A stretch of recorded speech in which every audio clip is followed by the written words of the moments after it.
चलिए होमवर्क में 2 सवाल थे, है ना? उसको एक-एक करके डिस्कस करते हैं पहले, है ना? उसके बाद आगे बढ़ेंगे, राइट? चलो भाई, पहला सवाल है prove that the any two root of the equation e की पावर x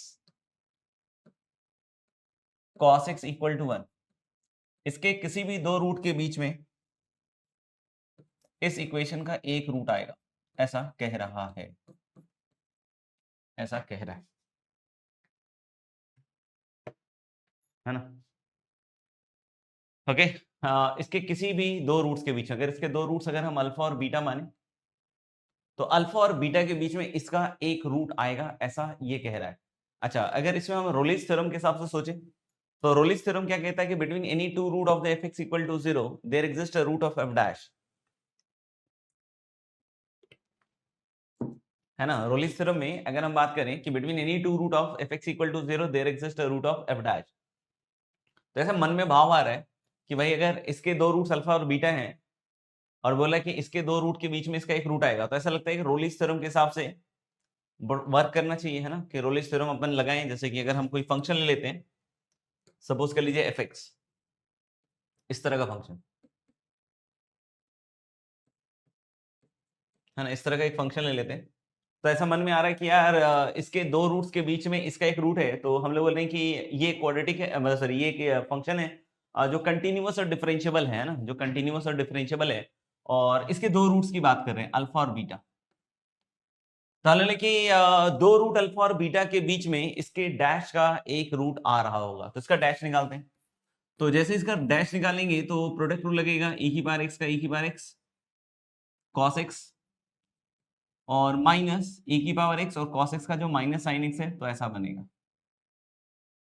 तो हम यहां से एक चीज जरूर आपको बोल सकते हैं क्या, कि इसके दो रूट्स के बीच में इसका एक रूट आएगा। ये हमने लास्ट क्लास में रोलिस थ्योरम में भी देखा था, है ना? हमने रोलिस थ्योरम का स्टेटमेंट देखा था कि भाई fx कंटीन्यूअस होना चाहिए, डिफरेंशिएबल होना चाहिए, f of a f of b बराबर है, तो उसके बीच में डैश का एक रूट आता है। तो यहाँ पे f of a f of b कौन है? अल्फा और beta, f of alpha f of beta दोनों जीरो है, तो यानी कि हम लोग बोले कि ये रोलिस थ्योरम के तीनों कंडीशन सेटिस्फाइड है, तो इसके डैश का एक रूट आएगा, है ना?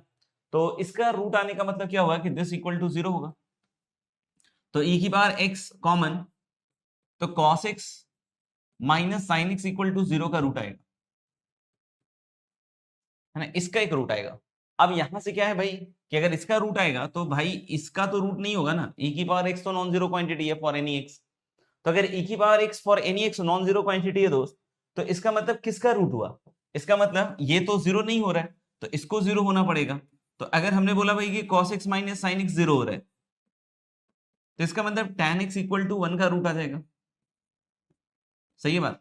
tan x इक्वल टू 1 का रूट आ जाएगा।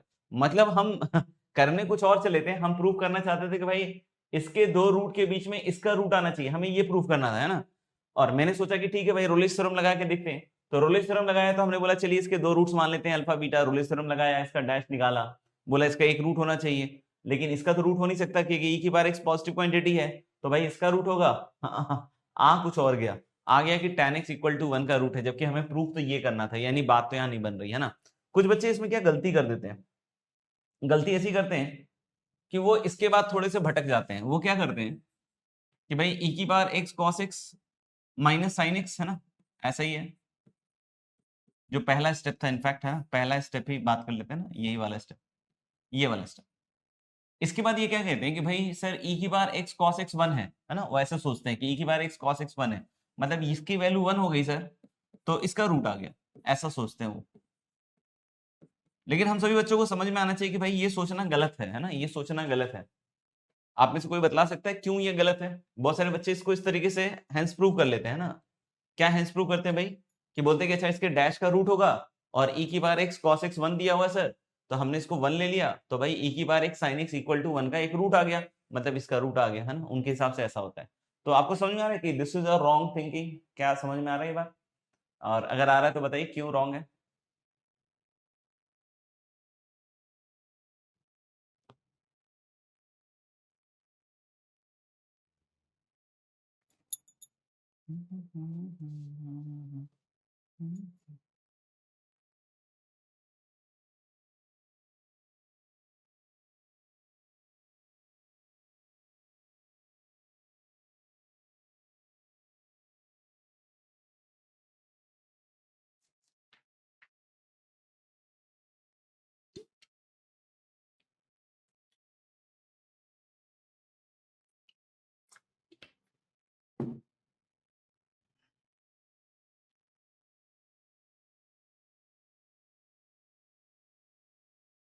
ओके, तो मैं क्या कह रहा हूं कि इसमें क्यों ये रॉन्ग है, पहले आप समझिएगा।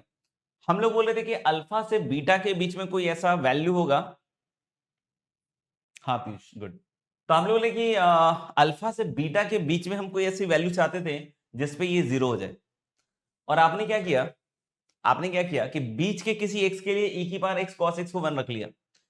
तो आप सोचो ना, e की पावर x cos x जो 1 हो रहा है वो कहां हो रहा है, पहले तो ये सोचना पड़ेगा। तो ऑफ कोर्स ये एक इक्वेशन है, अगर इक्वेशन सेटिस्फाई हो रहा है तो अपने रूट्स पे सेटिस्फाई होगा। यानी अल्फा पे और बीटा पे हम बोल सकते हैं क्या कि e की पावर x cos x 1 हो रहा होगा, है ना। अल्फा और बीटा पे आप समझना, नहीं समझ में आए तो बतलाना, है ना। तो लेकिन अल्फा और बीटा इसके रूट्स हैं, तो हर एक x पे e की पावर x cos x 1 नहीं हो रहा है ना। अगर आपको लग रहा है कि हर एक x पे e की पावर x cos x 1 हो रहा है तो ऐसा तो है ही नहीं, है ना। This is an equation for all x, तो ये ट्रू है ही नहीं। This is true for what, alpha and beta. यानी अल्फा पे e की पावर x cos x 1 होगा, बीटा पे होगा। लेकिन जिस पे आप बोल रहे हो कि ये 1 हो रहा है e की पावर x cos x, वो वैल्यूज तो हम कंसीडर ही नहीं कर रहे, क्योंकि हमें इसको जीरो प्रूव करना है बिटवीन अल्फा से बीटा। इसको हमें जीरो प्रूव करना है बिटवीन अल्फा से बीटा। यानी कि अगर आपने ऐसा किया है तो this step is totally wrong step, this is totally wrong step. समझ में आई मेरी बात? अगर नहीं समझ में आई तो बता दीजिएगा, है ना। यानी अभी तक हमारा प्रूफ तो नहीं हुआ है वाकई में, है ना। तो हम लोग बोल रहे हैं क्या कि हमने क्या किया कि इसके रूट्स के बीच में इसका रूट प्रूव करना था, लेकिन हमने जब रोलिस लगाया तो हमारे पास इसका एक रूट आ गया। हमारा जो डिजायर्ड रिजल्ट था या डिजायर्ड इक्वेशन थी उसका रूट नहीं आया, मतलब अभी काम नहीं बना है, अभी काम नहीं बना है। तो ये सबसे खतरनाक चीज होती है रोलिस थ्योरम की, या फिर हम जो आगे पढ़ेंगे ना अभी, लैग्रांजियस मीन वैल्यू थ्योरम।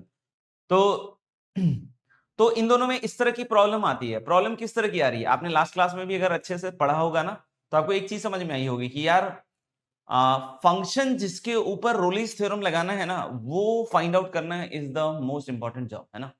क्योंकि इसमें आपको पहले से नहीं बतलाता कि भाई इस फंक्शन पे आप रोलिस थ्योरम लगाओ आपका काम बन जाएगा, है ना। आपको खुद से सोचना पड़ता है कि वो फंक्शन कैसे आए जिससे हमारा वो डिजायर्ड रिजल्ट आए। पिछली क्लास का जो सवाल था लास्ट वाला, वो तो फिर भी थोड़ा आसान सवाल था कि भाई इंटीग्रेशन से आ गया। अब कुछ बच्चे अगर सोचे कि भाई सर मैं इसका इंटीग्रेशन कर दूं, और इंटीग्रेट करके जो फंक्शन आया उस पर रोल, ध्यान से समझिएगा, मैं जो बातें बोल रहा हूँ काफी गंभीर और काफी इंपॉर्टेंट है ना, तो इसलिए सुनिएगा तभी समझ में आएगा, है ना।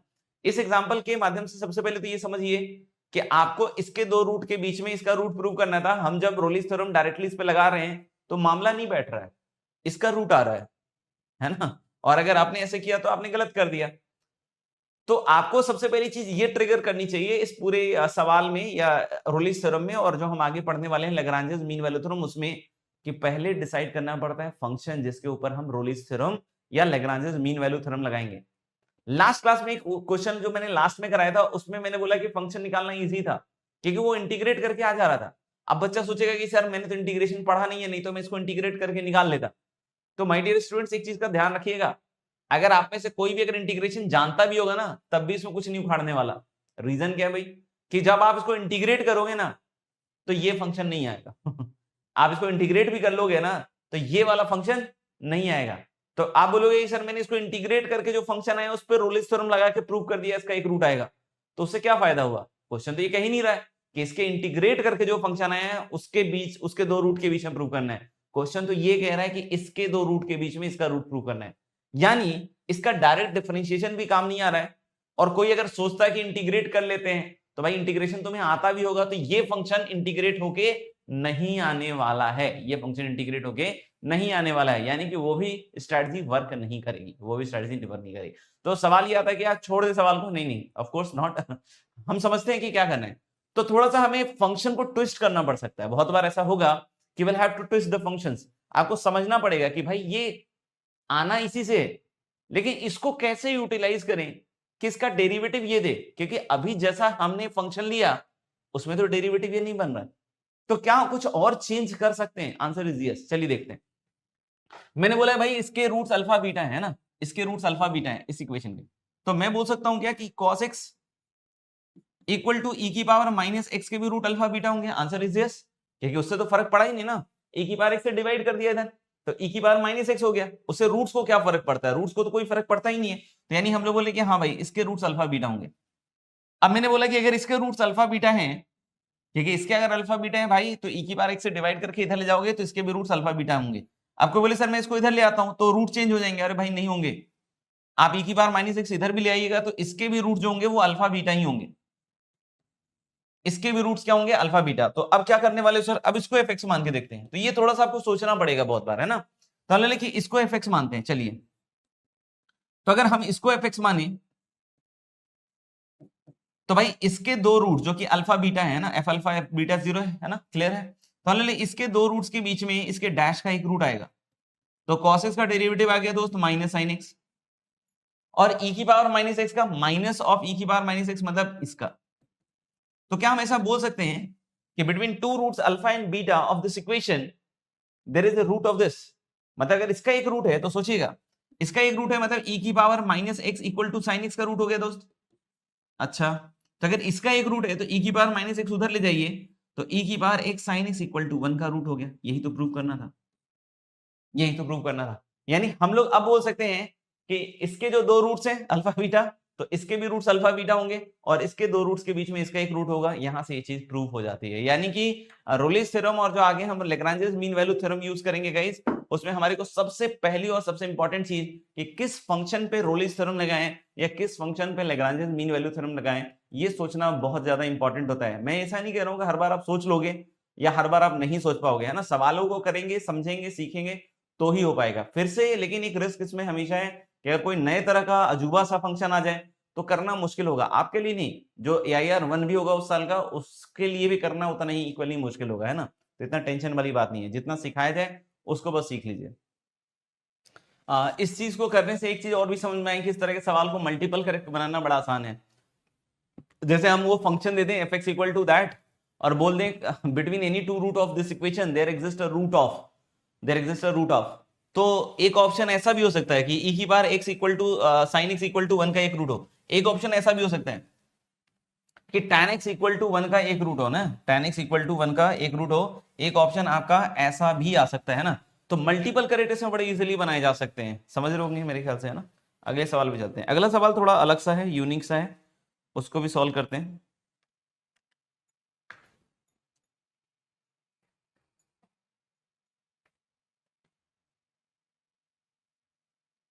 इसमें बोल रहा है px be a polynomial with real coefficient और a लेस देन b है। ये px इक्वल टू 0 के दो कंसेक्यूटिव रूट्स हैं और c आपका belonging to a to b open है। तो हमें प्रूव करना है कि p dash c plus 100 pc equal to 0। हमें ये प्रूव करना है। a और b कंसेक्यूटिव रूट्स हैं px इक्वल टू 0 के, और हमें ये प्रूव करना है, ये लास्ट वाली जो चीज है ना। तो अल्टीमेटली ये प्रूव करने का मतलब तो यही हुआ ना, प्रूव करना है कि p dash x plus 100 px equal to 0, है ना। p dash x plus 100 px equal to 0, ये जो इक्वेशन है इसी का एक रूट प्रूव करना है ना। ये बात तो पल्ले पड़ रही होगी, है ना, बात समझ में भी आ रही होगी कि भाई अगर ये प्रूव करना है मतलब इसका एक रूट c प्रूव करना है हमें, किसके बीच में, a से b के बीच में, है ना, प्रूव करना है c के लिए, मतलब किसी x के लिए, है ना। तो अब बात ये कि फिर से सर अगर रोलिस थ्योरम से अगर सॉल्व कर रहे हैं तो फिर किसके ऊपर रोलिस थ्योरम लगाएं। तो मैंने जैसा आपको पहले ही बतलाया था कि जो फंक्शन का रूट प्रूव करना होता है उस पर तो रोलिस थ्योरम नहीं लगता है ना। जिस फंक्शन का रूट प्रूव करना होता है उस पर रोलिस थ्योरम नहीं लगता। I hope you have got this point, है ना। तो मुझे इसका रूट प्रूव करना है तो इसके ऊपर तो रोलिस थ्योरम पक्की बात है नहीं लग रहा होगा, है ना। तो कोई ऐसा फंक्शन होगा जो इंटीग्रेट करके आएगा, और इंटीग्रेट करके जो भी फंक्शन आएगा, है ना, उसके डिफरेंशिएशन से ये बनना चाहिए। अब प्रॉब्लम यहाँ पे क्या है कि ये इंटीग्रेट तो चलो p डैश x तो हो गया इंटीग्रेट, मान लो px बन गया, लेकिन ये कहां से इंटीग्रेट होगा, 100 px तो इंटीग्रेट कर ही नहीं सकते हैं। अब मैं बोलूं कि इंटीग्रेशन ऑफ fx तो बात ही नहीं बनेगी, है ना, क्योंकि जब तक आपको px बतलाएगा नहीं तब तक हमारा काम हो ही नहीं पाएगा।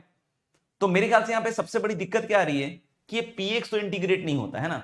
और जो बच्चे थोड़ा सा डिफरेंशियल इक्वेशन का ज्ञान रखते हैं तो वो इस तरह के सिचुएशन को समझते हैं। हालांकि हमने डिफरेंशियल इक्वेशन पढ़ा नहीं है, तो इसलिए मैं थोड़ा सा आपको डिफरेंशियल इक्वेशन की तरफ लेकर जा रहा हूं, और उस चीज को हम पढ़ेंगे भी डिफरेंशियल इक्वेशन में, है ना। तो वहां पे देखेंगे इस चीज को। बाकी मैं आपको थोड़ा समझाने की कोशिश करता हूं, है ना। हम लोग ये कहते हैं लीनियर डिफरेंशियल इक्वेशन, एक वर्ड यूज होता है, आपने जरूर बाकी सब्जेक्ट्स में पढ़ा होगा, लाइक फिजिकल केमिस्ट्री शायद, मोस्ट प्रोबेबली। वहां आपने देखा होगा लीनियर डिफरेंशियल इक्वेशन टाइप की चीज है ना, लीनियर डिफरेंशियल इक्वेशन है ना। मैं इसको पूरा पढ़ा नहीं रहा हूं, मैं बस आपको थोड़ा सा इसका बता रहा हूं, है ना। मोस्ट प्रोबेबली आपको पता भी होगा, है ना। लीनियर डिफरेंशियल इक्वेशन इस तरह के फॉर्म का होता है, कैसे डिफाइन करते हैं, क्या होता है, वो सब बात कर लेंगे हम, है ना। लीनियर डिफरेंशियल इक्वेशन इस तरह का होता है कि dy by D X plus R X into Y, है ना, इक्वल टू टी एक्स, ऐसा। This is called as linear differential equation, this is called as linear differential equation. क्या डिफिनेशन होता है, नहीं होता है, उस पर बाद में बात कर लेंगे, है ना। लेकिन फॉर द टाइमिंग सबसे पहली चीज समझिए कि this is called as linear differential equation. कोई भी डिफरेंशियल इक्वेशन है ना, या कोई भी इक्वेशन है, उसको सॉल्व किया जाता है, आपको पता ही होगा ना कि इक्वेशंस को सॉल्व ही किया जाता है ना। जैसे अगर हम ट्रिग्नोमेट्रिक इक्वेशन सॉल्व करते हैं तो हम थीटा की वैल्यूज निकालते हैं।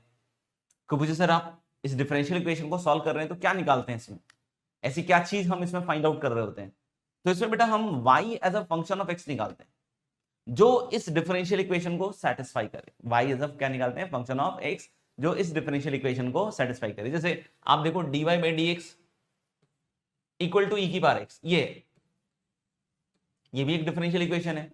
कोई बोले कि इसको सॉल्व करने का मतलब, इसको सॉल्व करने का मतलब कि y is a function of x निकालना जो इस डिफरेंशियल इक्वेशन को सेटिस्फाई करता हो। तो जैसे कोई बोले कि sir y equal to E की पावर x ही ले लो, तो ये ई की पावर x का डेरिवेटिव ई की पावर x हो जाएगा। या ई की पावर x प्लस सी ले लो, तो ई की पावर x प्लस सी का डेरिवेटिव ई की पावर x हो जाएगा। यानी हम लोग समझ पा रहे हैं शायद थोड़ा थोड़ा, है ना। पूरा डिफरेंशियल इक्वेशन पढ़ेंगे तो और फील आएगा, बट हमको थोड़ा थोड़ा समझ में आ रहा है कि डिफरेंशियल इक्वेशन मतलब इक्वेशन को सॉल्व किया जाता है। तो सॉल्विंग के समय क्या करते हैं कि भाई y as a function of x निकालते हैं जो इस डिफरेंशियल इक्वेशन को क्या करता है, सेटिस्फाई। यहां भी वही काम होता है। तो हम यहाँ y is a function of x कैसे निकालते हैं, तो इसका एक तरीका होता है। इसके लिए सबसे पहले हम इंटीग्रेटिंग फैक्टर निकालते हैं। क्या निकालते हैं हम लोग इसके लिए, सबसे पहले इंटीग्रेटिंग फैक्टर। अब बोलोगे सर इंटीग्रेटिंग फैक्टर कैसे निकालते हैं सर, तो भाई इंटीग्रेटिंग फैक्टर ऐसे निकालते हैं, e की power integral R X D X. सुना होगा, मैं पक्के से श्योर हूं कि आपने सुना होगा, इंटीग्रेटिंग फैक्टर के बारे में सुना होगा, है ना। कुछ नहीं करना है, पहले dy बाई डी एक्स का कॉफिशिएंट 1 बनाइए और dy बाई डी एक्स का कॉफिशिएंट 1 बना के जो y का कॉफिशिएंट है उसको उठा लीजिए, y का जो कॉफिशिएंट उसको उठा लीजिए, और ये e की पावर क्या है, integral R X D X. इसको हम लोग कहते हैं इंटीग्रेटिंग फैक्टर। कोई बोले सर इससे फायदा क्या होता है, इससे फायदा एक काम का होता है कि जब भी आपको ये इंटीग्रेटिंग फैक्टर मिल जाए ना, आप इस डिफरेंशियल इक्वेशन को इससे मल्टीप्लाई कर दीजिए और उससे आप y as a function of x निकाल लीजिएगा, है ना। तो इसको हम यही ड्रॉप कर रहे हैं, कैसे होता है वो सब वो बाद में बात कर लेंगे, लेकिन फॉर द टाइमिंग आप समझ गए इंटीग्रेटिंग फैक्टर कैसे निकाला जाता है, क्योंकि हमें बस इसकी जरूरत है ना। कैसे निकालते हैं integrating factor, dy by D X के कॉफिशिएंट को 1 बना दिया और y का जो भी कॉफिशिएंट आया, है ना, इसको हम लोग लिख दिया e की power R X D X के फॉर्म में, है ना, e की power R X D X के फॉर्म में। और इस इंटीग्रेटिंग फैक्टर से मल्टीप्लाई करने के बाद y निकल जाता है इन टर्म्स ऑफ x। कैसे निकलता है मैं उस दिन सिखा दूंगा आपको, लेकिन आपको मेन चीज क्या है ना, ये इंटीग्रेटिंग फैक्टर का याद रखना है। और निकलता है कैसे भाई कि dy बाई डी एक्स का कॉफिशिएंट 1 बना के, अगर कोई x का फंक्शन है या कुछ ऐसा है उसे डिवाइड कर दीजिए, उसे डिवाइड कर दीजिए, है ना। उसके बाद y के कॉफिशिएंट को, है ना, आर एक्स बोल दीजिए और e की पावर इंटीग्रल क्या निकाल दीजिए, R X D X. I hope it is clear, मेरे ख्याल से कोई दिक्कत नहीं होगी, समझ में आ गई बात, है ना। This is how integrating factor can be calculated, right. तो अगर ये चीज समझ में आ गई हो तो एक बार यस कर दीजिए सो दैट हम आगे बढ़ पाए।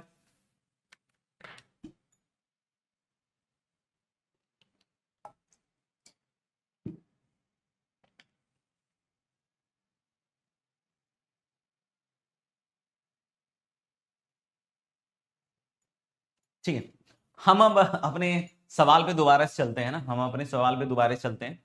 ये हमारा सवाल कहाँ गया, ये है हमारा सवाल, है ना। अब देखो थोड़ा थोड़ा मैच कराओगे तो आपको समझ में आएगा, है ना। अब देखो यहाँ dy बाई डी एक्स था, तो ये चीज किसका रोल प्ले कर रही है ना, ये चीज किसका रोल प्ले कर रही है, आप ही सोच के बताओ ये चीज किसका रोल प्ले कर रही है। यही है dy बाई डी एक्स और ये है y, है ना। ये y का रोल प्ले कर रहा है और ये dy बाई डी एक्स का रोल प्ले कर रहा है ना, क्योंकि y का डेरिवेटिव होता है तो px is kind of y। और ये हो गया आपका क्या, dy बाई डी एक्स। और ये जो 100 है ये किसका रोल प्ले कर रहा है साहब, ये rx का रोल प्ले कर रहा है। कोई बोले sir dy by D x का कॉफिशिएंट 1 बनाना था, तो 1 तो बना ही हुआ है, 1 तो बना ही हुआ है। तो आप में से कितने बच्चे सोच पा रहे हैं कि rx कितने के बराबर आ रहा है, 100। तो मेरे ख्याल से अगर rx 100 के बराबर हो रहा है तो इंटीग्रेटिंग फैक्टर आ जाएगा। कैसे आएगा, e की power integral R X D X, R X is 100, है ना, आर एक्स इज 100। तो 100 इंटू कितना हो जाएगा dx, यानी कि e की पावर 100x। कितने बच्चों को ये समझ में आया इंटीग्रेटिंग फैक्टर कैसे निकला, है ना। और इंटीग्रेटिंग फैक्टर निकलने के बाद क्या किया जाता है बच्चों, उससे मल्टीप्लाई कर दीजिए, उससे मल्टीप्लाई कर दीजिए।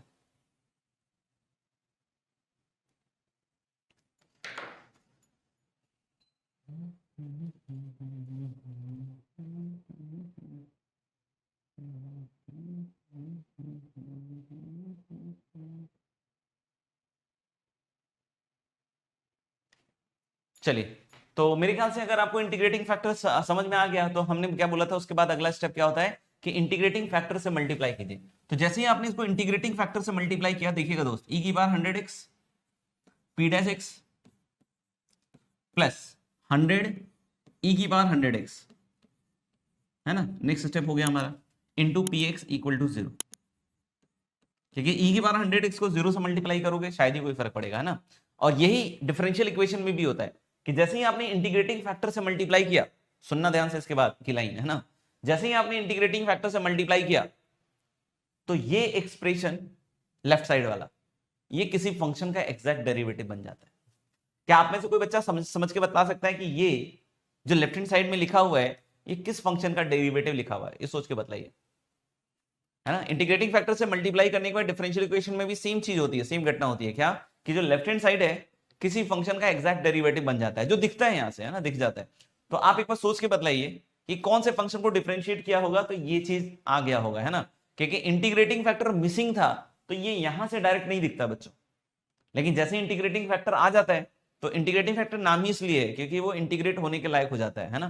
तो आप सोचिए एक बार कि कौन से ऐसे फंक्शन से डिफरेंशिएट किया गया होगा इसको।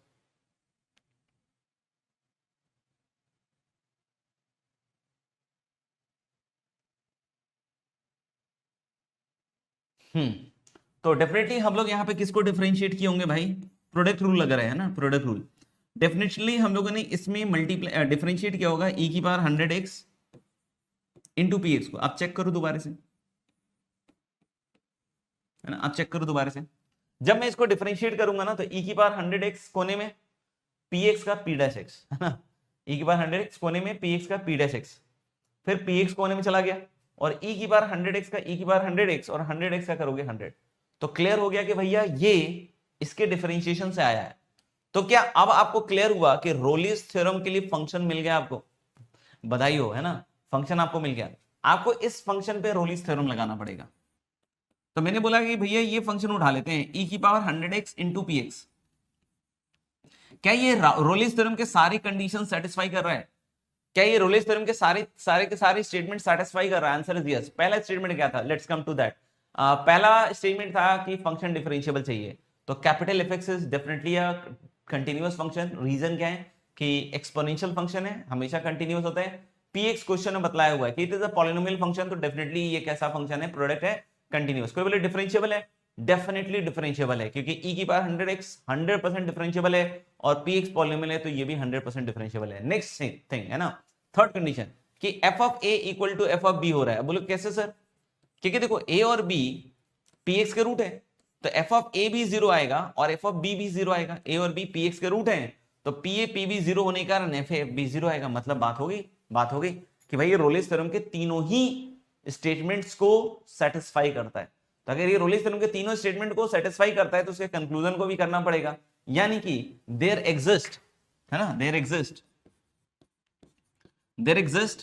इसका एक सिंबल भी आता है उल्टा ही देयर एग्जिस्ट का, there exist at least one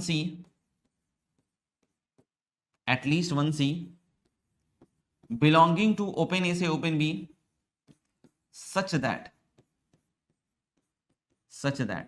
f dash C equal to 0, such that f dash C equal to 0। तो भाई इस fx को डिफरेंशिएट करोगे तो यही तो मिलेगा, है ना, fx मतलब ये e की पावर 100 px, और इसको डिफरेंशिएट करोगे तो ये मिलेगा। तो यानी कि e की power 100c p dash c plus 100 times e की power 100c into P of c equal to 0। अब ऑब्वियस ये बात है कि e की पावर 100c जो है ये कॉमन आ जाएगा, और e की पावर 100c का तो कोई रूट हो नहीं सकता ना दोस्त। आप सोचो ना, e की पावर 100c तो नॉन जीरो क्वांटिटी है, तो जैसे ही आपने e की पावर 100c को बाहर निकाला, तो अंदर जो एक्सप्रेशन बन रहा है दैट इज नथिंग जो कि हमें चाहिए था, P dash C plus 100 bc। तो क्या आपको समझ में आ रही है बात कि भाई इसका तो रूट हो नहीं सकता, ये तो नॉन जीरो क्वांटिटी है और रूट होना ही होना है, तो इसी का एक रूट आएगा बिटवीन ए से बी, और यही चीज हमें यहाँ पे प्रूव करनी थी। ठीक है ना, तो ये हो गया प्रूफ। फिर भी कोई डाउट हो तो बताएंगे। चलिए, तो मेरे ख्याल से हर एक बच्चे का डन हो चुका है, तो हमें थोड़ा आगे बढ़ना चाहिए, है ना, आगे बढ़ना चाहिए। Next we are talking about Lagrange's mean value theorem.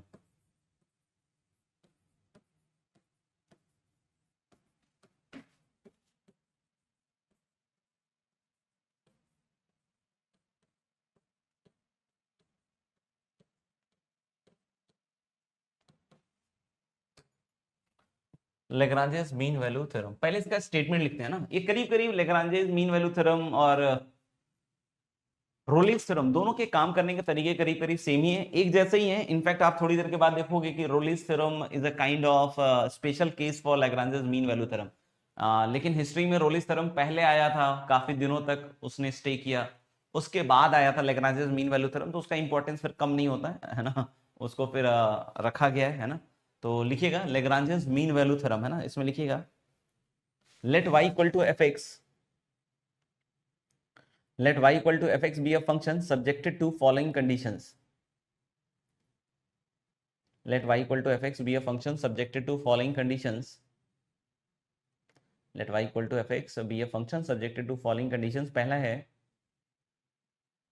पहला है fx is continuous in close a to close b, let y equal to fx be a function subjected to following conditions, let y equal to fx be a function subjected to following conditions। पहला है fx is continuous in close a to close b, दूसरा है fx is differentiable in open a से open b, दूसरा है fx is differentiable in open a से open b, दूसरा है fx is differentiable in open a से open b। then according to Lagrange's mean value theorem,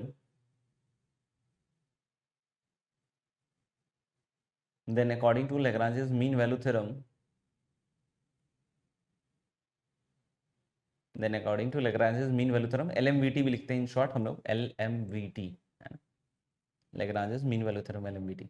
then according to LMVT there exists at least one C, then according to LMVT there exists at least one C belonging to open A से open B, है ना, such that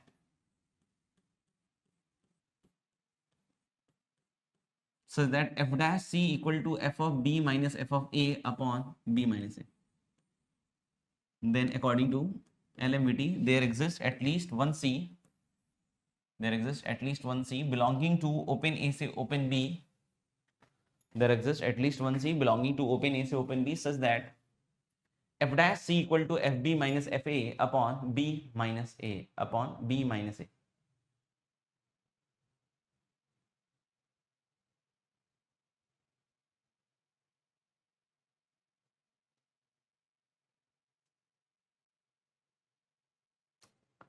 है ना, तो यहां से आपको सबसे पहले तो फील यही आएगी कि सर रोलिंस थ्योरम तो इससे आ ही जाएगा, क्योंकि अगर एफ बी बराबर हो गया तो ये पार्ट जीरो हो जाएगा, है ना। रोलिंस थ्योरम में दो कंडीशन तो सेम ही थे जो लैग्रेंज मीन वैल्यू थ्योरम के हैं, दो कंडीशन है ना, तीसरा कंडीशन उसमें एक्स्ट्रा था कि F A equal to F B था, है ना।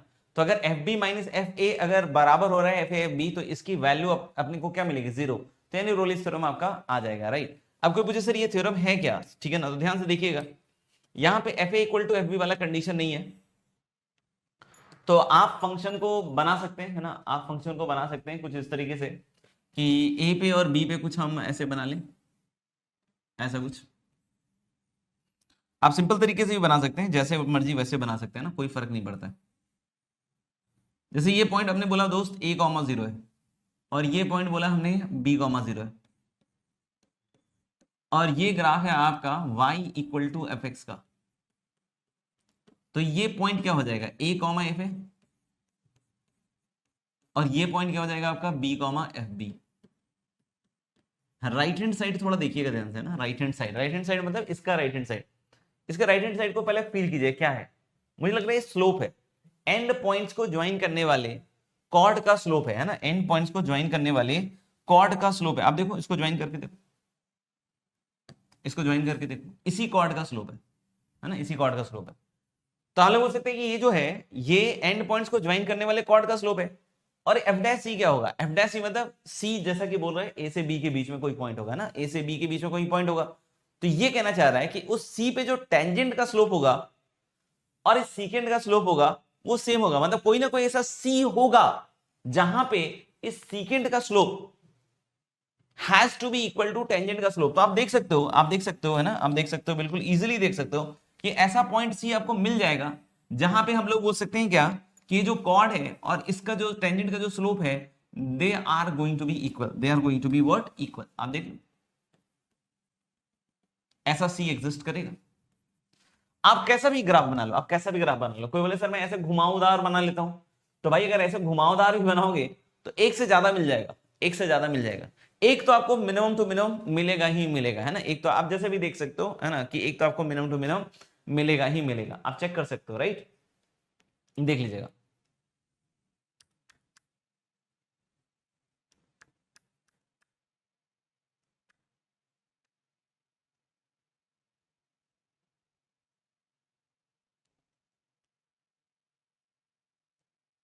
लिख लिया।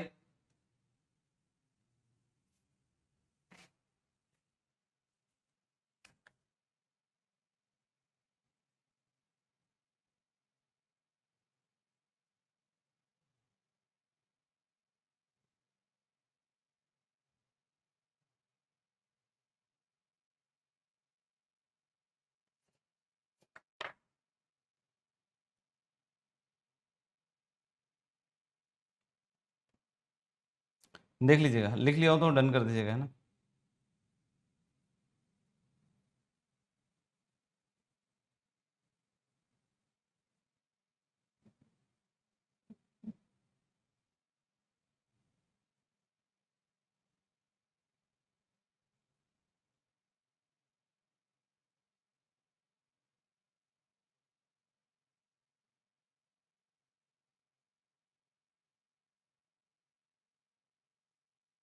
चलिए आगे बढ़ते हैं। नेक्स्ट क्वेश्चन लिखिएगा, यूजिंग एलएमवीटी, एलएमवीटी मतलब वही Lagrange's mean value theorem, using LMVT prove that modulus of cos A minus cos B is less than equal to modulus of A minus B. Using LMVT prove that modulus of cos A minus cos B equal is less than equal to modulus of A minus B। करिए भैया।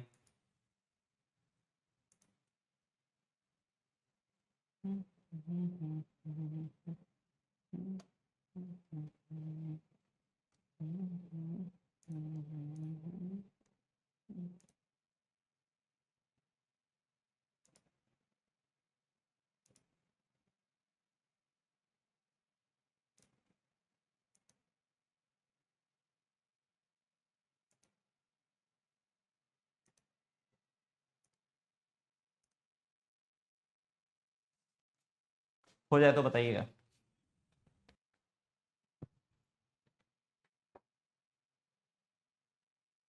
तो सबसे पहले इसको देखकर ही हमारे मन में विचार आ रहा है कि यार फंक्शन तो क्लियर लग रहा है ना। फंक्शन क्या क्लियर लग रहा है कि भाई एफ एक्स को कॉस एक्स ले लिया जाए और इंटरवल ले लेते हैं ए से बी, इंटरवल ले लेते हैं ए से बी। अच्छा तो अकॉर्डिंग टू एलएमवीटी क्या होना पड़ेगा, एलएमवीटी के हिसाब से क्या होना पड़ेगा कि भाई F dash C has to be, है ना, F B minus F A upon B minus A according to LMVT. तो भाई अगर आप एफ डैश एक्स निकालिएगा कॉस एक्स का तो ये कितना आएगा माइनस साइन एक्स, तो माइनस साइन सी, और इसको लिखोगे तो cos B minus cos A लिख सकते हो अपॉन बी माइनस ए लिख सकते हो, है ना। और अगर मैं दोनों साइड मॉड ले लूं, है ना, क्योंकि मॉड की बात तो दिख ही रही है, तो आप देखो ना मॉडुलस ऑफ जो माइनस साइन सी है ना, इसको मॉड साइन सी लिख सकते हैं और उसको चाहो तो उल्टा करके भी लिख सकते हो, cos A minus cos B upon A minus B का मॉड, है ना, and that is equal to mod of sine C और मॉड ऑफ साइन सी को ऐसा लिख तो सकते हैं less than equal to 1। Mod of sine C को ऐसा लिख सकते हैं लेस देन इक्वल टू 1, यानी कि क्रॉस मल्टीप्लाई करेंगे पॉजिटिव है, तो यहां से हमारा प्रूव हो जाएगा कि cos a minus cos b का जो मॉड है this is less than equal to a minus b का मॉड। नहीं, तो यानी ये बतला रहा है कि हाइट में जो चेंजेस होंगे a से b में, है ना, वो x का चेंज ज्यादा होगा एट एनी इंटरवल a से b, तो cos a minus cos b का जो मॉड होगा this is always less than equal to modulus of a minus b। चलिए आगे बढ़ते हैं थोड़ा।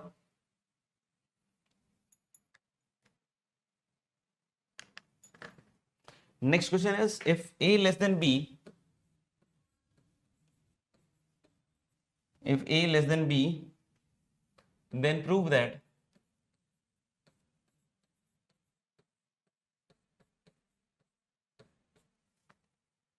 there exists one c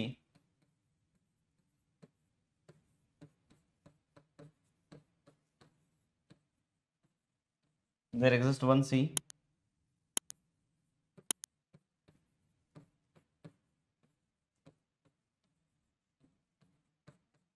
such that 3c square equal to a square plus ab plus b square। a less then c less than b, है ना। Try कीजिए, बहुत easy सवाल है, फिर भी कुछ नहीं चमके तो बताइए।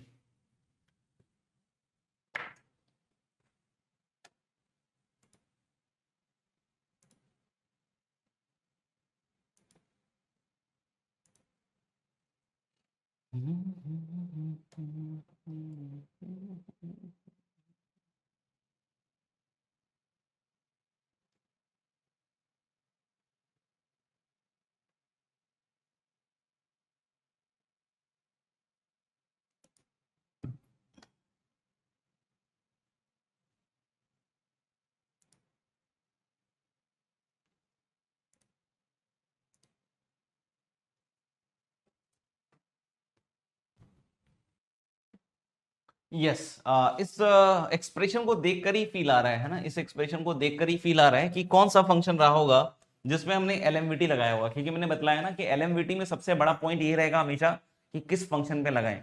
तो इसको देखकर मेरे को समझ में आ रहा है कि यार f x equal to x cube पे लगाएं, जो कि एक बच्चे ने भी लिखा है ना।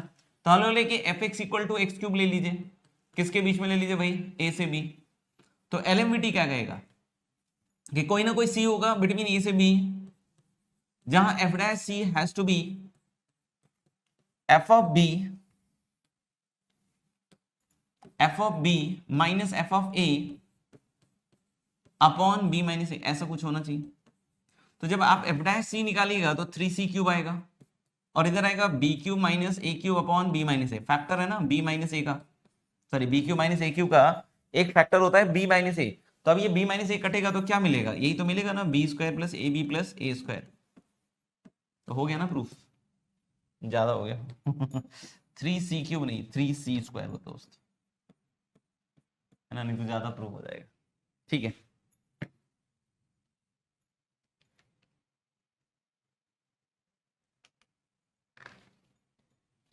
चलिए थोड़ा अगले सवाल पे चलते हैं।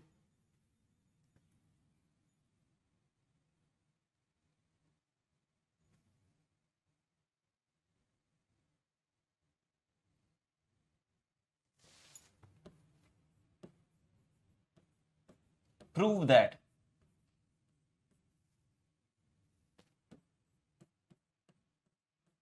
f1 plus f3 is greater than 2 times f2,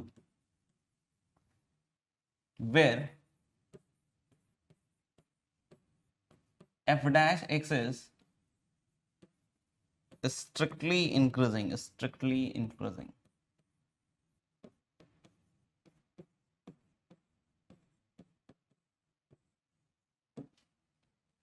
strictly increasing करिए भैया।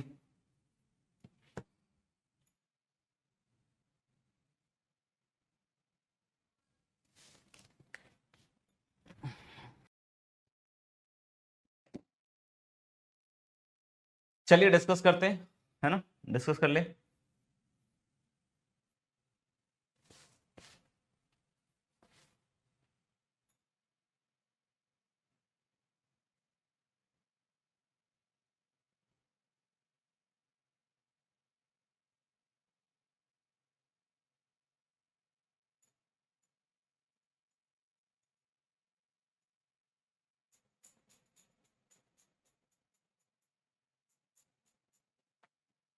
जरा ध्यान से देखिएगा, फंक्शन में एक चीज इसके बारे में एक चीज बोल रहा है क्या, कि जो फंक्शन है एफ डैश एक्स वो स्ट्रिक्टली इंक्रीजिंग है।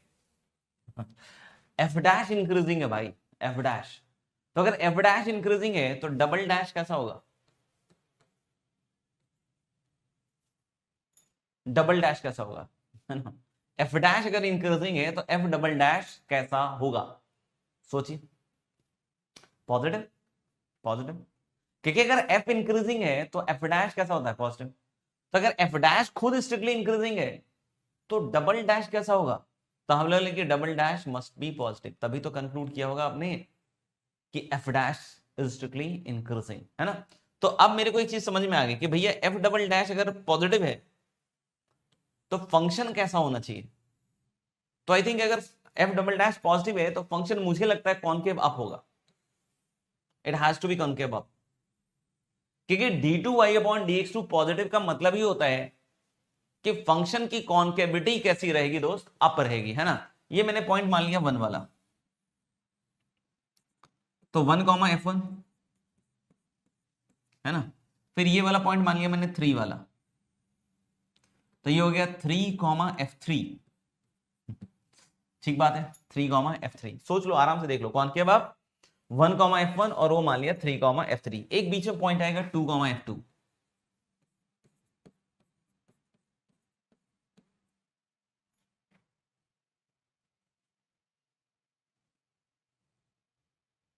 ठीक है, 2 कॉमा f2 मान लिया।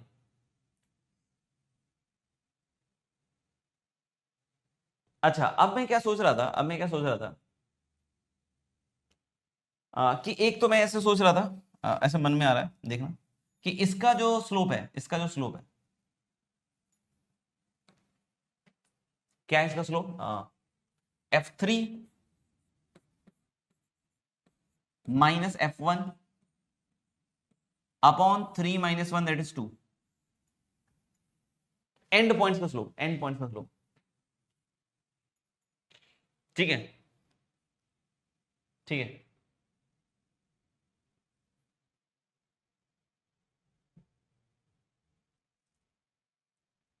ये कहीं ना कहीं बीच के किसी स्लोप के बराबर होना चाहिए।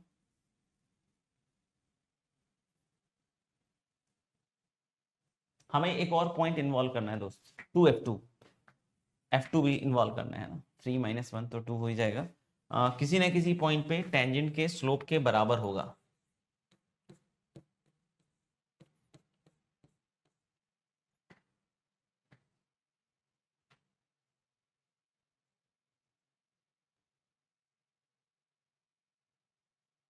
किसी न किसी पॉइंट के स्लोप के टेंजेंट के स्लोप के बराबर होगा, है ना।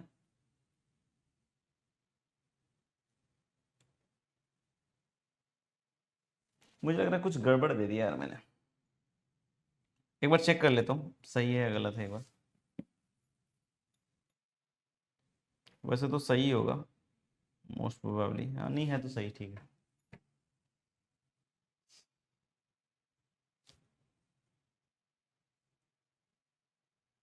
कॉन्केविटी को हम कैसे यूज करें इसमें, जैसे कि अब तो हमने प्रूव कर दिया, तो देखो एक तो बहुत सिंपल है, एक तो बहुत सिंपल है प्रूव करना, कि इसका मिड पॉइंट निकाल लो, एक तो बिल्कुल सिंपल है, इसका मिड पॉइंट निकाल लो।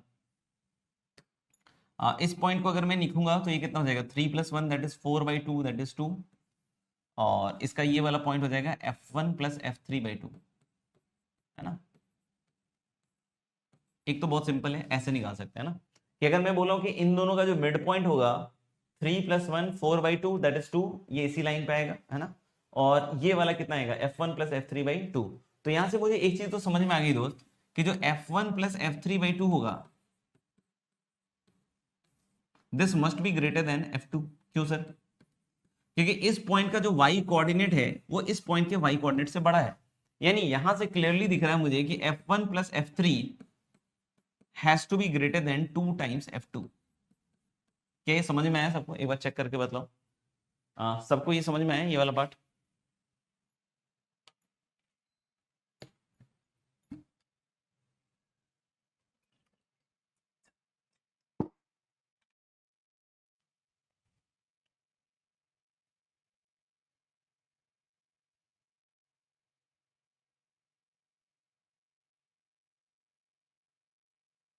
ठीक है।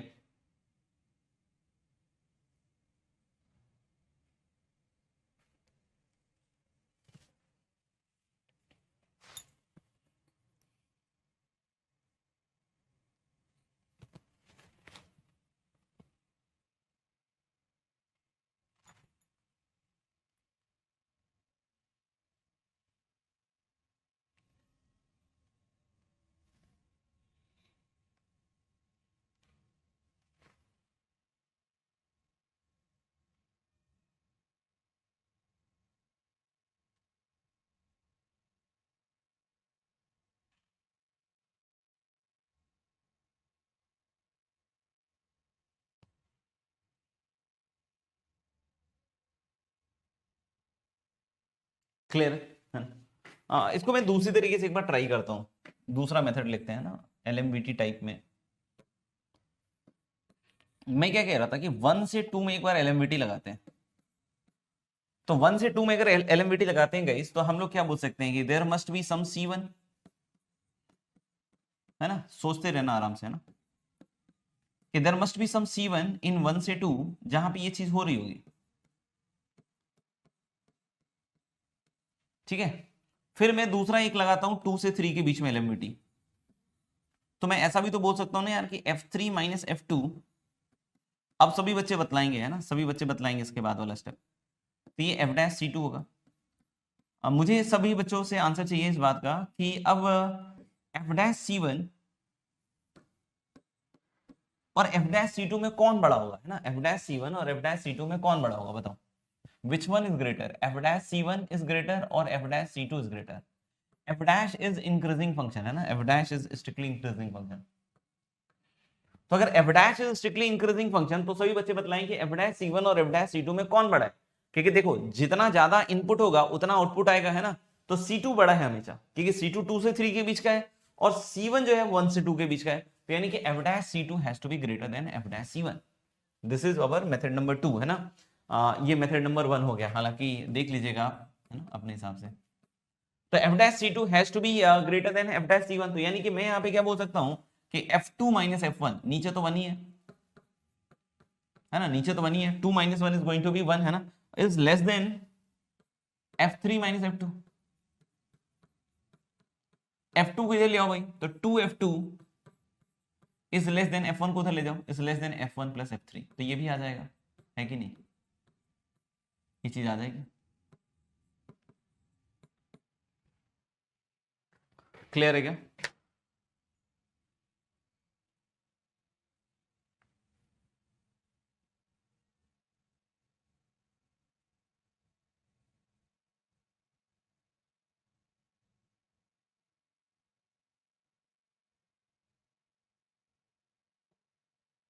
ठीक है, लिख लिया हो तो डन कर दीजिएगा, सो दैट आगे बढ़ पाए।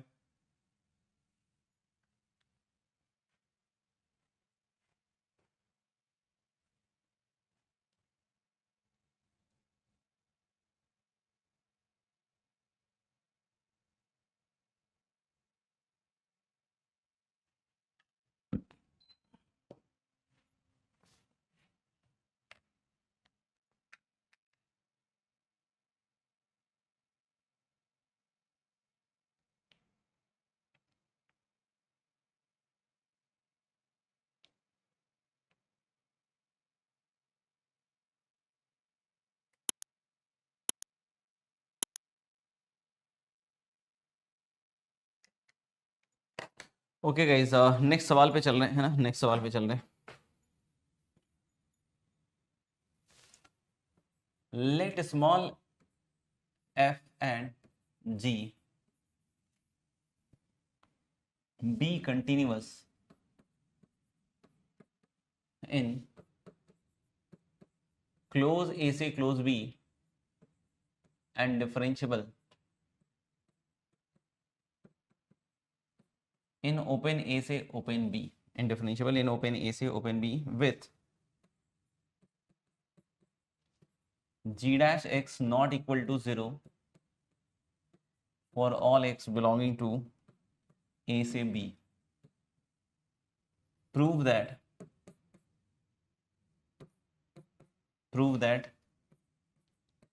There is at least one C. ये अच्छे सवाल है ना, थोड़ा दिमाग का एप्लीकेशन डिमांड करेंगे, और नहीं हो रहा तो अभी मैं दिखाऊंगा करके, तो इसी तरीके से आपको आने वाले सवालों को करना होगा, है ना। तो such that F dash C upon, है ना, G dash C equal to F B minus F A upon ji of B minus ji of A, है ना। तो ये कुछ ढंग के सवाल है गाइस, तो थोड़ा मेहनत चाहते हैं इस तरह के सवाल, नहीं हो तो कोई बात नहीं, आप देखिए सीखिए, और ऐसे ही सवाल आएंगे मोरलेस, है ना। थोड़ा बहुत ऊपर नीचे हो जाए कभी तो एक अलग बात है, फिर वो सबके लिए ऊपर नीचे होगा।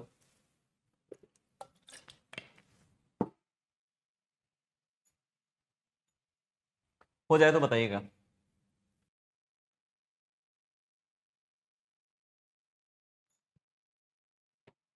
चलिए करके देखते हैं सवाल को, है ना। इसमें कुछ बच्चे क्या है ना, इस तरह की गलतियां करते हैं, जैसे क्या करते हैं वो बहुत सिंपली सॉल्व कर देते हैं इसको, फटाफट फटाक से सॉल्व कर देते हैं कि सर वी नो कि F dash C has to be Lagrange's mean value theorem, sir आपने बताया F dash C is F B minus F A upon B minus A, और कोई ना कोई सी होगा ए से बी में, जहां जी डैश सी क्योंकि आपको ने दिया हुआ है कंटिन्यूअस है, डिफरेंशिएबल है ना, और कहीं जीरो है नहीं, तो खटाखट हो जाएगा सर ये तो। और बस अब इन दोनों को डिवाइड कर दीजिए sir, you will get the result, है ना। इन दोनों को डिवाइड कर दीजिए तो b माइनस ए कट जाएगा, सीधा ये रिजल्ट आ जाएगा, तो इसमें तो कुछ खास था ही नहीं सर, क्या लगता है?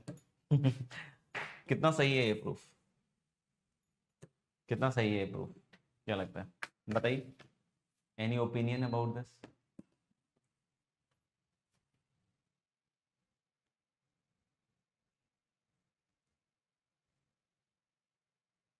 हम्म, यहाँ पे ये एक्सपेक्टेशन बड़ी गलत है ना, एक्सपेक्टेशन तो ऐसे हमेशा ही गलत होती है। लेकिन हम लोगों ने ये एक्सपेक्टेशन कुछ ज्यादा ही एक्सपेक्ट कर लिया कि दोनों का सी सेम क्यों आएगा भाई। लेग्रांजे मीन वैल्यू थ्योरम कहता है कि बीच में कोई ना कोई सी होना चाहिए ए से बी के बीच में जहां ये होगा, लेकिन भाई दोनों का सी सेम क्यों होगा, है ना। दोनों का सी सेम क्यों होगा, हो सकता है इसका C1 हो सकता है इसका C2 हो, क्योंकि अल्टीमेटली बात क्या हुई थी, बात ये हुई थी ना कि भाई एंड पॉइंट्स को जो कॉर्ड ज्वाइन करेगा उसका स्लोप बीच के किसी पॉइंट के स्लोप के बराबर होगा, तो भाई जो बीच के किसी पॉइंट के स्लोप के बराबर होगा, तो जरूरी थोड़ी कि दोनों का सी बिल्कुल एग्जैक्टली मैच ही कर जाए। तो यानी कि ये तरीका रॉन्ग तरीका है, अगर आपने ऐसा सोचा है सी करके तो ये गलत तरीका है ना, और फास्ट कैलकुलेशंस के तहत वो जल्दी हो जाएगा। हाँ, अब लेकिन हम लोग बोल रहे हैं कि फिर सॉल्व कैसे करें, ये तो बात समझ में आ गई कि भाई ये गलत है, फिर कैसे सॉल्व करें, तो फंक्शन बनाना पड़ेगा दोस्त। फंक्शन बनाने का तरीका बताता हूं, देखो ये कांस्टेंट है जो भी है ये कांस्टेंट है, तो आप क्रॉस मल्टीप्लाई करके सबको एक साइड ले आइए, और एक फंक्शन कैपिटल एफ एक्स मान लीजिए, ना जहां डैश हुआ होगा वही डिफरेंशिएट हुआ होगा, तो देखिएगा G of B minus ji of A into F X minus, है ना, ये इधर से इधर आएगा तो F B minus F A into G X, ये फंक्शन मानिए, ये फंक्शन मानिए। क्या ये फंक्शन कंटिन्यूअस है, क्या ये फंक्शन डिफरेंशिएबल है? मेरा आंसर है हाँ, ये कंटिन्यूअस है, डिफरेंशिएबल है। ये एक कांस्टेंट है दोस्त, है ना, इस पे ज्यादा नजर मत गड़ाइएगा, है ना, इस पे ज्यादा नजर मत गड़ाइएगा, ये कांस्टेंट है, ये कांस्टेंट है ना, तो इसके लिए कोई टेंशन नहीं है। तो एफ एक्स जो है वो दिया हुआ है, एफ एक्स दिया हुआ है कि F and G be continuous in close A से close B and differentiable in open A से ओपन बी, इसके लिए भी सेम चीज बोल रहा है, यानी यहां से हम बोल सकते हैं कि ये जो कैपिटल एफ एक्स फंक्शन होगा is continuous in close A से close B and differentiable in open A से ओपन बी। अब ये सब कर रहे हैं तो थोड़ा ये भी देख लेते हैं कि भाई capital f a capital f b कितना आ रहा है। अच्छा चलिए, तो कैपिटल एफ ए जब निकालिएगा दोस्त तो यहां से आएगा, देखना यहाँ स्मॉल एफ ए हो जाएगा तो मल्टीप्लाई कीजिएगा, तो G of B into small F of A minus G A F A, है ना, माइनस जी ए एफ ए। इधर आइएगा, जी ए रखिएगा तो minus F of B G of A, और ये माइनस माइनस प्लस हो जाएगा, plus F of A G of A. तो देखिए एफ ऑफ ए और जी ऑफ ए तो कैंसल आउट हो जाएगा यहाँ पे, और ये कुल मिला के मसाला बच जाएगा, है ना। अब जरा एफ ऑफ बी निकालिए, भाई एफ ऑफ बी में यहाँ स्मॉल एफ बी आएगा, तो यानी कि जी ऑफ बी और into f of B minus ji of A into f of b, right? यहां तक क्लियर है ना? और फिर यहां देखना, यहां पे जी ऑफ बी तो minus F of B G of B और फिर plus F of A G of B. तो F of B G of B cancel out हो जाएगा। अब ध्यान से देखिएगा, कैपिटल एफ ऑफ ए में एक G of B F of A है ना? यहां भी देखो G of B F of A है प्लस साइन, यहाँ पे F of B G of A minus sign है ना, और यहाँ भी F of B G of A है माइनस साइन। यानी हम लोग बोल सकते हैं कि capital f a is equal to capital f b, हम ये बोल सकते हैं। मतलब क्या हुआ दोस्त? मतलब ये हुआ कि रोलिस थ्योरम के तीनों कंडीशन सेटिस्फाई हो गए। कंडीशन नंबर 1 सेटिस्फाई हो गया, ये कंटिन्यूअस है क्लोज ए से क्लोज बी में capital F x. Condition number 2 satisfy हो गया कि डिफरेंशिएबल है ओपन ए से ओपन बी में और capital F of A is capital F of B. तो यानी हम लोग बोल सकते हैं according to Rolle's theorem F dash C has to be zero, F dash C has to be zero, जहां पे सी कहां से कहां तक होगा? ए से बी के बीच में है ना, सी कहां से कहां तक होगा? ओपन ए से ओपन बी। अच्छा, तो एफ डैश सी निकालो आप, तो इसका डिफरेंशिएशन करो, तो ये G of B minus ji of A, और स्मॉल एफ एक्स था तो स्मॉल एफ एक्स का डेरिवेटिव हो गया एफ डैश एक्स, और सी पे क्या होगा? एफ डैश सी, है ना? और माइनस क्या होगा? F of B minus F of A, और यहाँ आएगा G dash C equal to zero. और इसको थोड़ा सा फिर अब चेंज कर लीजिए, है ना? इसको उधर ले जाकर डिवाइड वाइड कर लीजिए, तो मुझे लग रहा है एफ डैश सी, इसको उधर ले जाकर डिवाइड मारिएगा, g dash c non zero है, and that is equal to कितना आएगा? F of B minus F of A upon ji of B minus ji of a. Clear है क्या भाई? है ना? क्लियर है क्या? देख लो। और इसको भी एज ए थ्योरम आप यूज कर सकते हैं, इसको हम लोग कॉशीस थ्योरम भी बोलते हैं। तो अगर कहीं डायरेक्टली अगर यूज में आ रहा हो तो आप यूज कर सकते हैं, आपके ऊपर है ना? देख लीजिएगा। फिर भी कोई डाउट हो तो बताएं। चलिए, मेरे ख्याल से आगे बढ़ते हैं। कुछ सवाल मैं होमवर्क के लिए लिख रहा हूँ, है ना? इसको हम लोग अगली क्लास में डिस्कस करेंगे।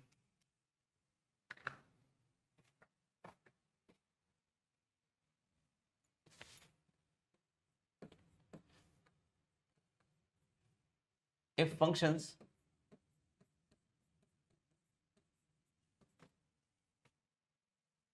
fx and gx are continuous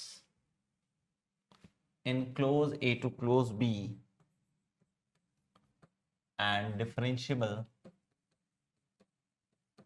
in open a से open b,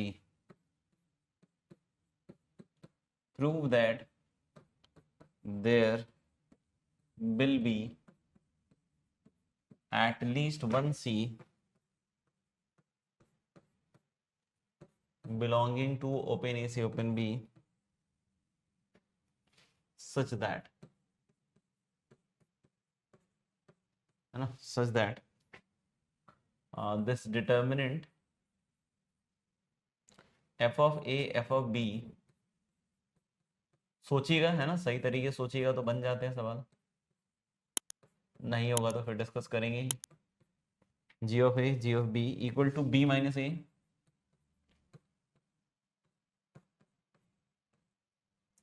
F of A G of A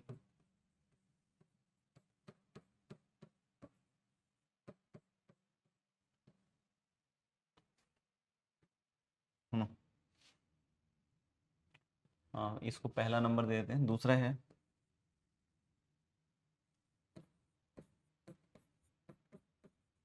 if fx equal to ln x,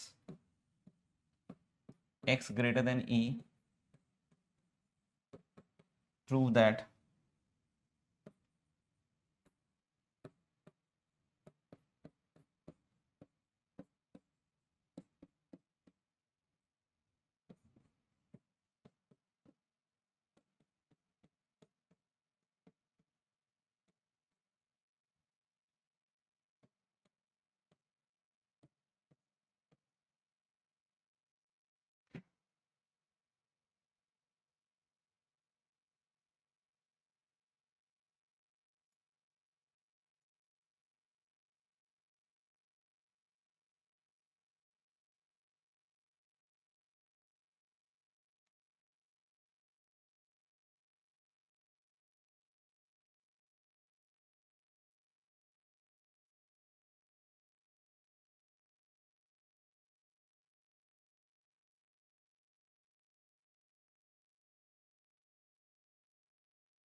लिख लिया हो तो आगे बढ़ते हैं।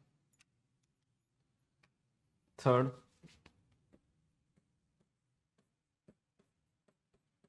if fx is continuous in close 0 से close to and differentiable on open 0 से open 2,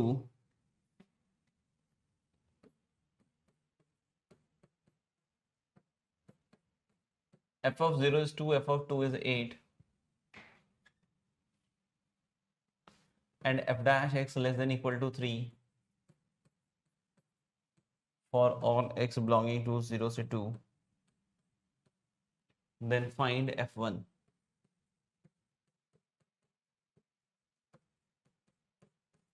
Then find f1.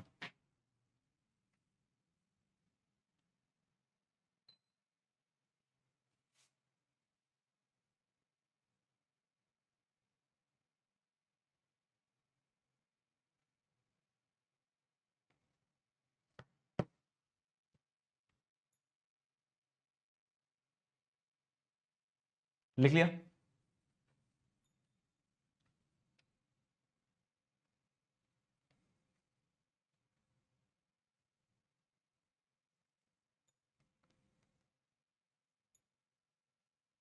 चलिए नेक्स्ट हेडिंग लिखिएगा, isolating root of an equation using monotonicity.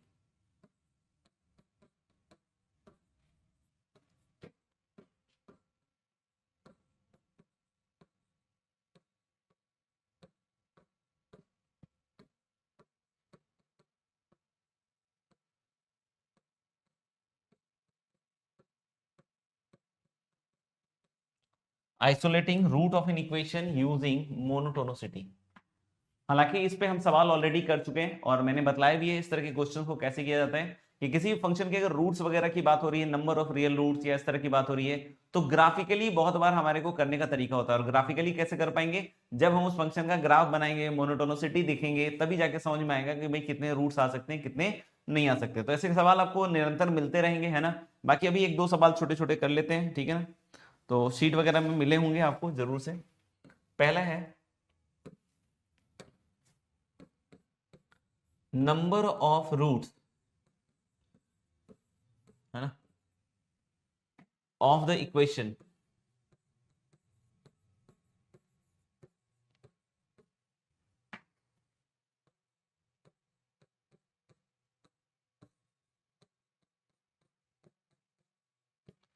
of the equation x cube plus 1 upon x square plus 1 equal to 5 in close 0 से close 2 is,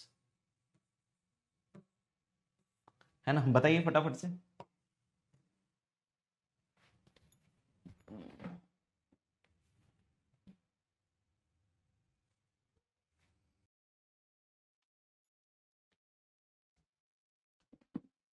चलिए भाई देखते हैं, है ना। इस इक्वेशन को अगर हम लेफ्ट हैंड साइड के हिसाब से अलग बनाएं, राइट हैंड साइड के हिसाब से अलग बनाएं, है ना। अगर इस फंक्शन को हम बोले कि भाई इसका पहले बना लें और फंक्शन, तो ये थोड़ा टाइम ले लेगा, है ना। जबकि ये देख रहा पॉजिटिव है, क्रॉस मल्टीप्लाई करेंगे, लेफ्ट हैंड साइड लाएंगे तो एक पॉलिनोमियल फंक्शन सुंदर सा बन जाएगा, है ना। बिल्कुल सुंदर सा एक पॉलिनोमियल फंक्शन बनेगा, देखिएगा ध्यान से। तो पॉजिटिव थिंग है, क्रॉस मल्टीप्लाई, ऐसे इक्वेशन में कोई दिक्कत नहीं है, बट फिर भी देख लीजिए। 5 इंटू एक्स स्क्वायर प्लस 1, तो इससे कोई सिंपल सा इक्वेशन बनेगा, देखिएगा x cube minus 5x square और 1 माइनस 5 दैट इज -4, सबको इधर ले आइए और इसको बना लीजिए fx। तो बेटा आप समझ गए होंगे कि भाई मैं इसके रूट के बारे में बात करूं चाहे इसके रूट के बारे में बात करूं तो बात तो सेम ही होगी, है ना। तो जब मैं इसको डिफरेंशिएट करूंगा तो एफ डैश एक्स आएगा भाई 3x स्क्वायर माइनस 10x, मतलब क्या आ रहा है भाई x इंटू 3x माइनस 10। अच्छा, तो अगर मैं इस फंक्शन के बारे में थोड़ा बात करूं आपसे और कोई पूछे कि सर क्या होगा इसका, तो देखिएगा 2 पॉइंट आएंगे, 0 और 10/3। बच्चों 10/3 के आगे पॉजिटिव, 0 के पहले नेगेटिव और इधर पॉजिटिव, यानी ये फंक्शन 10/3 के आगे इंक्रीज करेगा, 0 से 10/3 में डिक्रीज करेगा और लेस देन 0 में फिर से क्या करेगा, इंक्रीज करेगा। अब कोई बोले सर एक रूट क्यूबिक है तो एक रूट नहीं भाई इसमें 0 से 2 में पूछा है तो इसी में रूट देखना पड़ेगा। तो मैंने क्या कहा कि 2 तो इससे पहले ही आएगा कहीं ना कहीं, अगर 2 इससे पहले आ रहा है तो बच्चों आप समझिएगा 0 पे इसकी वैल्यू क्या आ रही है फंक्शन की, 0 पे वैल्यू आ रही है सर -4, मतलब इधर -4 निगेटिव आ रही है, और इधर फंक्शन को डिक्रीज करना है। तो भाई ये ऊपर जाएगा या नीचे जाएगा, तो डिक्रीज करेगा तो बेटा ये तो नीचे जाएगा। तो अगर ये नीचे जा रहा है तो क्या 0 से 2 के बीच में क्या ये एक्स एक्सिस को कट करेगा? तो मेरा आंसर है कि नहीं कट करेगा, यानी मेरा आंसर क्या होगा 0, मेरा आंसर क्या होगा 0। क्या क्लियर है ये बात?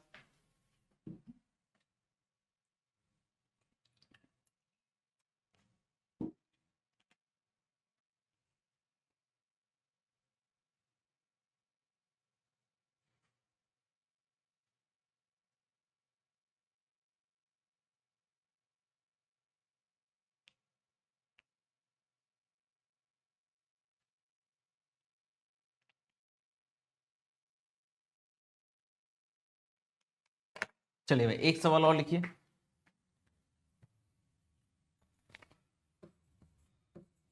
Number of roots of the equation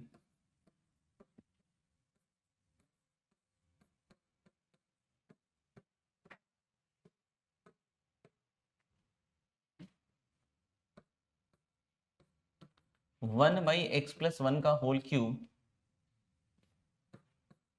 -3x plus sine X equal to 0 is, है ना, इज। तो भाई इसमें कोई इंटरवल नहीं दे रहा है ना, इसमें कोई इंटरवल नहीं दे रहा है, तो आपको ओवरऑल बतलाना है कि भाई इसके कितने रूट्स हो सकते हैं। देखिए करके।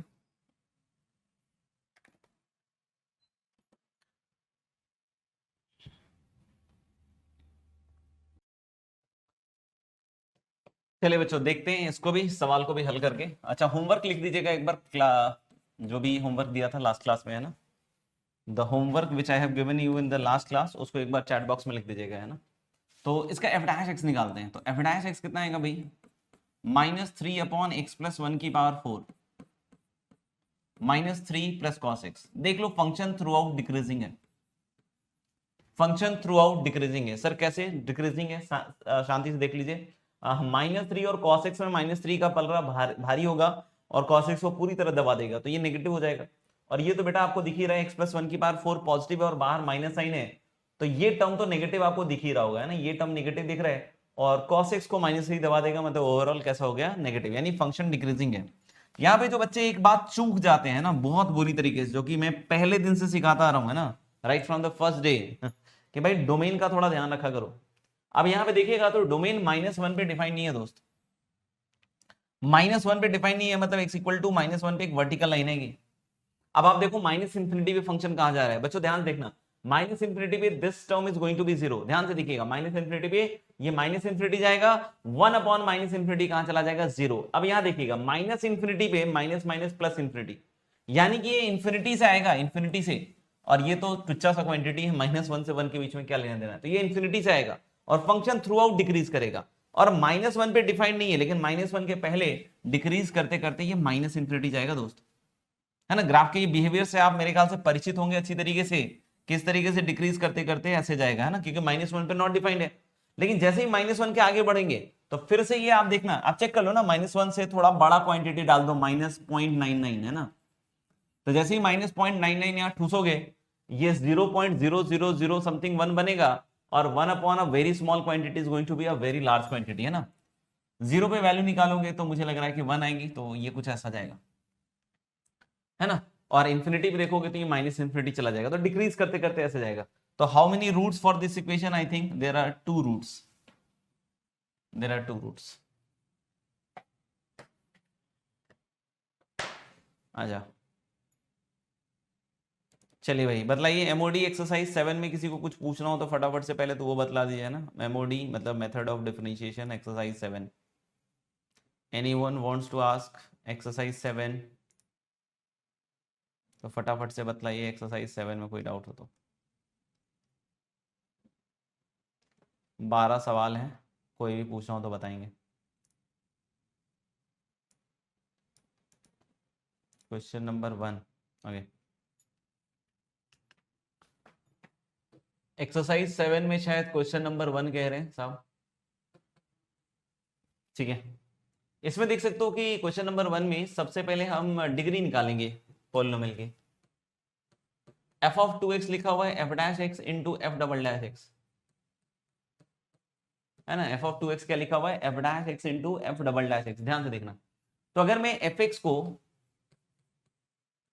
n डिग्री का पॉलिनोमियल मानूं, सब लोग ध्यान से सुनिएगा, जो ये बच्चे मतलब इसको डिस्कस करना चाहते हैं, तो एफ ऑफ 2x में कोई डिग्री में बढ़ाव नहीं होगा, है ना, घटेगा भी नहीं, क्योंकि x की जगह 2x रखोगे तो क्या ही फर्क पड़ेगा। तो यानी इधर वाले की डिग्री हो गई n।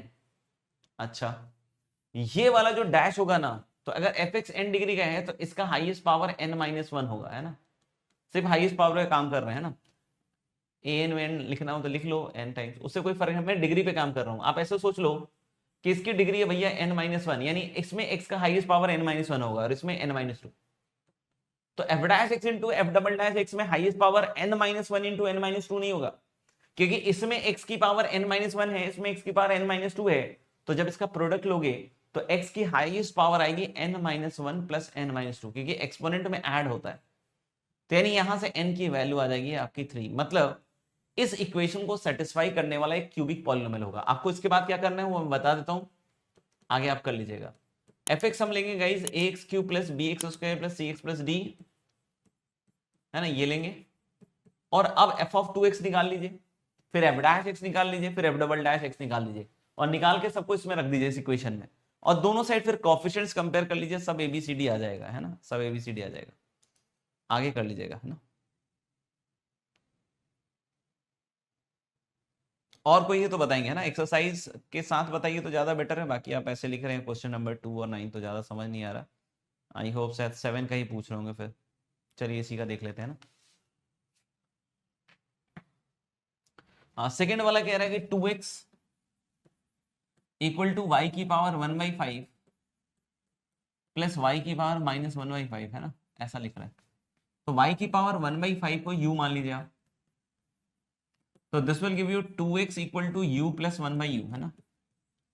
यानी यहां से u square minus 2x u plus 1 equal to 0 आ जाएगा। मतलब y की पावर या u इक्वल टू क्या आ जाएगा, 2x plus minus root under 4x square minus 4/2। यानी बच्चों y की पावर 1/5 कितना आ रहा है,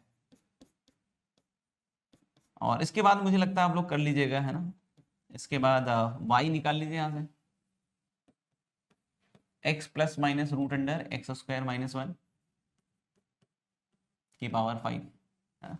इसको डिफरेंशिएट कीजिएगा और ये जो भी एक्सप्रेशन है इसको निकाल कर रखिएगा, बन जाएगा, है ना।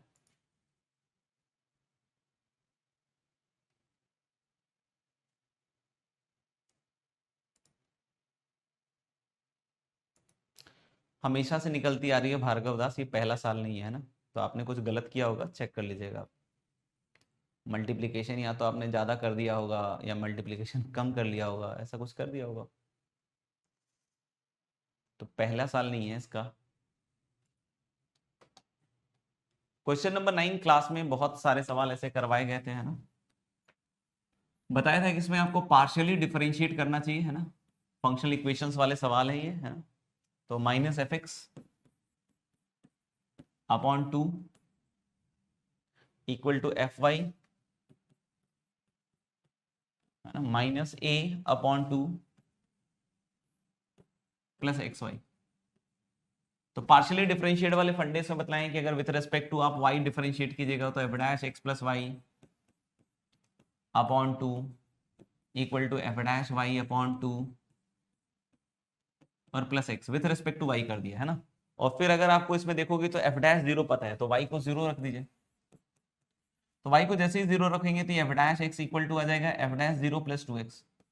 मुझे तो लग रहा है क्लास इलस्ट्रेशन ही है। एफ डैश 0 उठा के इसमें रख दीजिए और फिर इंटीग्रेट कर लीजिए। इस तरह के सवाल करवाए गए हैं बहुत सारे डिफरेंशिएबिलिटी में। और कोई तो देख लीजिएगा। Exercise 7 MOD, any more questions तो प्लीज बताएं, और थोड़ा जल्दी बताएं तो बेहतर रहेगा, और नहीं तो नो डाउट लिखिए।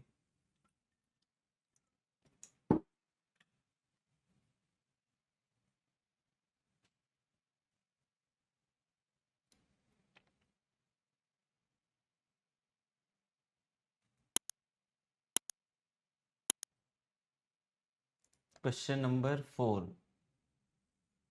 क्वेश्चन नंबर 4 में बेटा देखिए आपको दिया हुआ है modulus of a1 sin x और प्लस क्या लिखा हुआ है a2 sin 2x। तो ये कुछ खास सवाल नहीं है, तो जो चीज बनानी है ना, जो चीज प्रूव करनी है ना,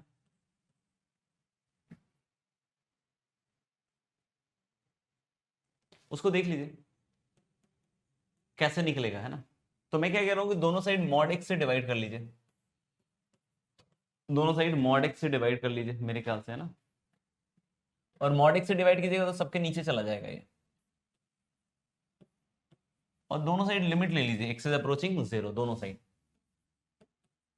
तो अगर आप दोनों side limit x is approaching 0 लीजिएगा तो हम लोग बोल सकते हैं this is less than equal to क्या हो जाएगा 1, ये तो 1 ही हो जाएगा, है ना।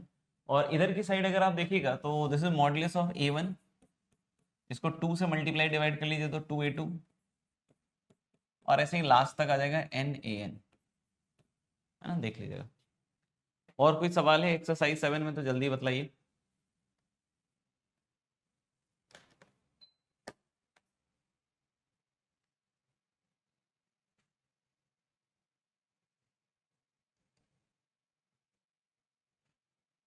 ठीक है,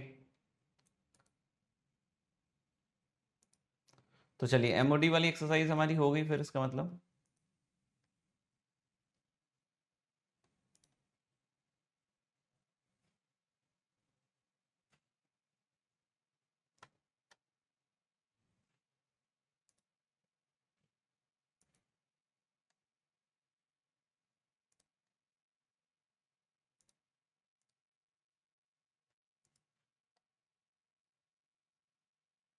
तो आज ही आपके मोनोटोनिसिटी की भी लास्ट क्लास थी, है ना। अगली क्लास से हम लोग मैक्सिमम मिनिमा करेंगे, जैसा कि आपने देख भी लिया होगा, है ना, जो क्लासेस शेड्यूल हुई होंगी तो उसमें आपने देख भी लिया होगा। तो अगली क्लास से हम लोग मैक्सिमम मिनिमा करेंगे दोस्त, है ना। बाकी डिस्कशंस हम लोग अगली क्लास में कर लेंगे जो दिए थे, है ना। बाकी अब remaining of exercise 1 and remaining of exercise 2 ये कर लीजिएगा, है ना। बाकी जो दिए हैं वो भी कर लेंगे अगली क्लास में, और बाकी एक्सरसाइज 1 एक्सरसाइज 2 का रिमेनिंग है नेक्स्ट होमवर्क के लिए।